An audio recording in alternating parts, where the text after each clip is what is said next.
Bienvenidos, bienvenidas, queridos amigos y amigas de Cinefilia. Si hay películas que siempre me han gustado, esas son las obras de entretenimiento de acción.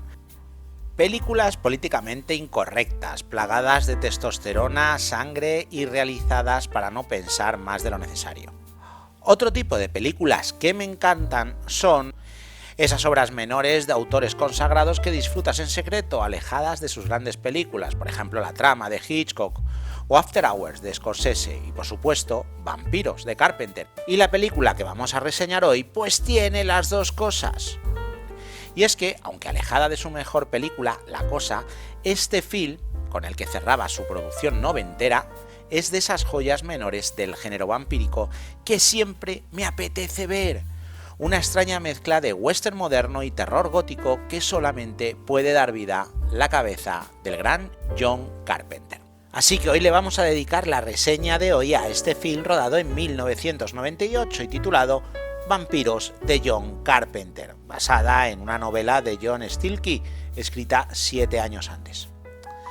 Este vampiro se ensalza con la visión propia del director y de la fama de este, y por eso la autoría del título en cuestión, como para que no quede ninguna duda de lo que vamos a presenciar.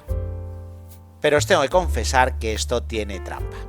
Veréis, la película no nace de la cabeza del director, sino de la productora Largo Entertainment, que compró los derechos de la novela en 1992, solamente un año después de su publicación.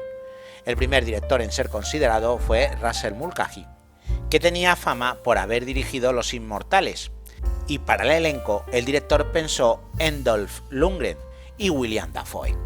Mulcahy estaba adaptando el guión, uno de ellos ocurría íntegramente en el Vaticano, pero al final descartó aquella historia para llevársela al futuro con cazavampiros y vampiros en el que en ese mundo era todo esto normal. Estos cambios tan erráticos de la trama llevaron a los productores de Largo Entertainment a varios conflictos con el director hasta que este al final se marchó, llevándose a Lundgren para rodar Soldado, con varias de las ideas surgidas con el guión de vampiros. Es entonces cuando la productora pensó en contratar a otros directores, en los que estaba Sam Raimi, Ron Underwood, Peter Jackson, pero al final el elegido fue Carpenter. El problema era que tras el rodaje de Rescate en Nueva York el director necesitaba un descanso. Aún así le hicieron llegar los dos guiones de Vampire y tras leerlos Carpenter se unió, pero con una condición. La película sería un western, a lo Howard Hawks. Carpenter llevaba tiempo queriendo mezclar el western con el terror y Vampiros era el proyecto ideal. Y tras el sí de la productora, comenzó el rodaje de este film. Y ahora, si os parece bien, vamos a contaros de qué va esta película. Como bien saben los más veteranos al canal, como siempre sin spoiler, es una norma que jamás nos saltamos, así que por ese lado podéis estar tranquilos. Veréis, el Vaticano tiene una lucha secreta contra los vampiros. Para ello, determinados cardenales están al cargo de equipo de cazavampiros que trabajan bajo su mandato. En Estados Unidos el encargado es el cardenal Alba, que tiene a Jack Crow como el mejor de los cazavampiros bajo su tutela. Un día, tras un asalto a un nido de chupasangres, el jefe vampiro Valek aparece tras el rastro de Jack, asesinando a casi todo su equipo, solo saliendo vivos el propio Jack Crow, su fiel compañero Anthony Montoya, y una prostituta que ha sido mordida por Valek y que será usada como enlace con el vampiro, que no es ni más ni menos que la joven Katrina, empezando así una cacería que es simplemente una venganza contra Valek. Y hasta aquí te voy a contar el resto de la película, tienes que verla, o mejor dicho, disfrutarla tú, porque créeme que esta película es disfrutona como pocas. Veréis, cuando Carpenter tomó el timón de la producción, propuso a Kurt Russell como protagonista, después de su buen desempeño en Rescate en Nueva York, pero este declinó la oferta, con lo que al final fue James Wood el elegido. Junto a él iba a estar Alec Baldwin, que llevaba tiempo queriendo rodar con el director, pero le fue imposible y propuso a su hermano Daniel, y para cerrar el trío, la actriz de moda en las series de misterio, Sheryl Lee, que había interpretado a la Laura Palmer de la serie televisiva de David Lynch, Twin Peaks. No hace falta decir que los tres actores crean una terna maravillosa y creíble, que es lo más curioso en estas películas. Pero es que además, esta obra está aderezada por un actor mítico de los años 70, al cual le tengo una estima increíble, que no es ni más ni menos que el grandísimo Maximilian Schell, que aquí interpreta al Cardenal Alba. Bueno, ¿y cómo le fue en taquilla? Si esta película fue rentable o no. Pues vamos ahora mismo a entrar de lleno en eso. Veréis, el presupuesto fue de 20 millones, que en su mayoría se marcharon a los efectos especiales, prótesis, maquillajes, explosiones. Aquí, en el film, todo lo que se ve es real. En aquella época no existía el CGI.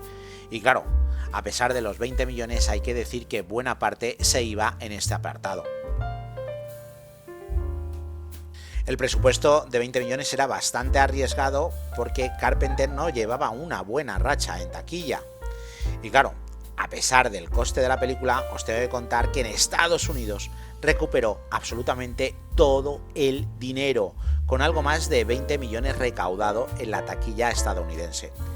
Y aunque no se tienen cifras del resto del mundo, sí que se tienen datos económicos de los alquileres en los videoclubs, que alcanzaron en la época los 43 millones solamente en vídeo doméstico, siendo al final más de 63 millones los recaudados con esta película solamente en lo que tenemos datos, porque en el resto del mundo pues fueron muchísimos más. Siendo este film un auténtico éxito económico, que curiosamente es la única película de los 90 de Carpenter que dio beneficios. E incluso podemos decir que fue su último gran éxito económico del director. La película consiguió llevarse 3 premios Saturn, y es que es de esas películas de entretenimiento que no te cansas de ver. Uno de esos films más o menos tontorrones que te hacen pasar un buen rato, pero siempre con calidad, siempre con el punto de vista del director, con unos encuadres magníficos, con una fotografía sobresaliente. De hecho, es que está realizada por Gary B. Kibble, que no es otro que el director de foto de casi todas las películas de Carpenter. El pueblo de los malditos, Están vivos y por supuesto Estos vampiros.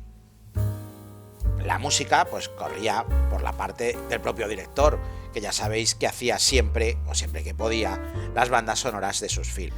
Que si no conoces este film, te tengo que decir que si te gusta la acción, si te gusta el terror, pues es una película imprescindible para ti. O si eres fan del western, o de los vampiros, o de las dos cosas, pues entonces no la dejes escapar. Y si no te gusta nada de eso, pues mejor huye de esta película como Los vampiros del sol, porque hay que decir que es una película de género puro, que solamente nos gusta a los que nos gusta, y los demás pues bueno, se van a aburrir porque la historia es la que es una trama directa.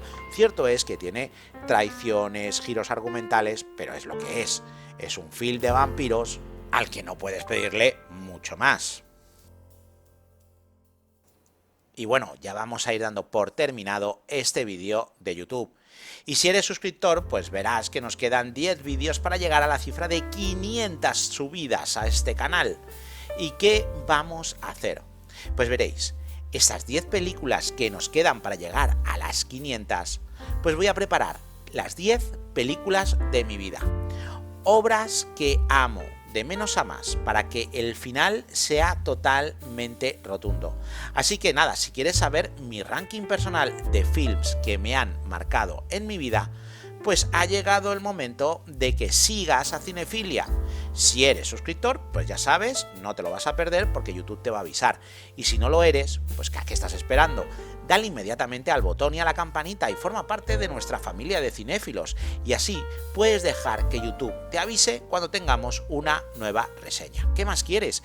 No se puede poner más fácil. Dale ahora mismo, que si no luego se te olvida. Y bueno, para poder empezar con ese decálogo de films, vamos a dar por terminada esta reseña, pero no sin antes desearte dos cosas. La primera es que seas inmensamente feliz o luches por ello. Ya sabes que no hay mejor lucha que esa. Y segundo, y no menos importante, que vivas el cine.